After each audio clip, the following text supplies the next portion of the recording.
President, I join my colleagues today to talk about the importance of the Consumer Financial Protection Bureau in defending typical Americans against scams and multinational banks.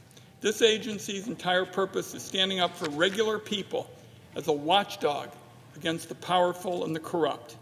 Donald Trump and Elon Musk are attempting to close the CFPB, and they're demonstrating their priorities. They have systematically kneecapped every part of the government that can stand in the way of their spree of looting the government to make themselves and their wealthy friends even wealthier.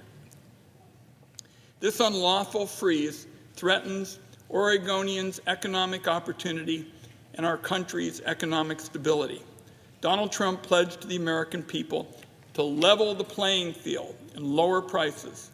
His actions and the actions of many colleagues on the other side do the opposite. Just yesterday, my office heard from veterans who served our country and now go to college in Oregon. These are brave young people who are not wealthy. They shared details about how veterans routinely face predatory, for-profit, fake colleges that just want to target their post-9/11 GI benefits. If not for the work of the CFPB, many young veterans would have been robbed of tens of thousands of dollars each and its earned benefits. My constituents shared that they're really worried about what's going to happen in terms of our student veterans if Donald Trump and Elon Musk succeed in shuttering the CFPB. Either Donald Trump and Elon Musk didn't know that the CFPB has an entire effort dedicated to protecting the veterans and service members from bad actors, or possibly they just didn't care. Since the Bureau's start just 13 years ago, it's returned over $21 billion to consumers, and through its oversight, it's prevented billions more in losses. In a choice between fraudsters and scamsters and those who serve our nation in uniform, Donald Trump and Elon Musk protected the fraudsters and the scamsters by illegally sending CFPB staff home and freezing the agency's work. Now my Republican colleagues are attempting to repeal the CFPB rule that protects consumers from frauds and scams on payment apps like Venmo. Under this rule, the CFPB would be allowed to look at the books of payment apps to ensure they are following the law. This rule doesn't impose new requirements on these services like Venmo, but this type of supervision is important to stop illegal activity before it's too late. And in the case of payment apps, this supervision is crucial to combat fraud and scams.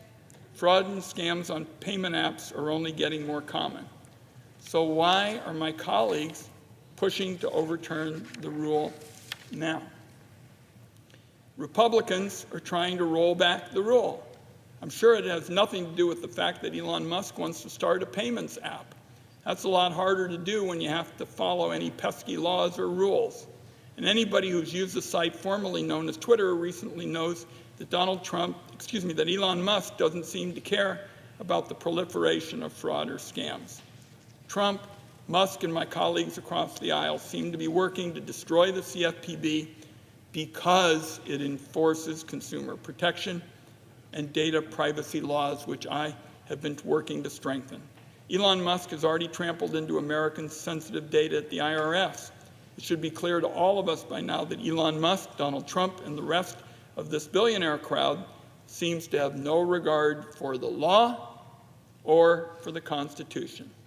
Those who voted for Donald Trump because they wanted lower prices and a fairer economy really ought to be concerned about what I've just described in the economic sabotage. And anybody who plays by the rules has a right as well to feel betrayed by the Trump and Musk contempt for the rule of law.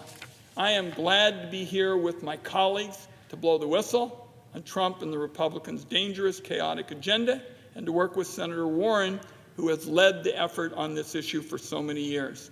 I'll vote to oppose this resolution. I urge my colleagues to do the same, and Mr. President, I yield the floor.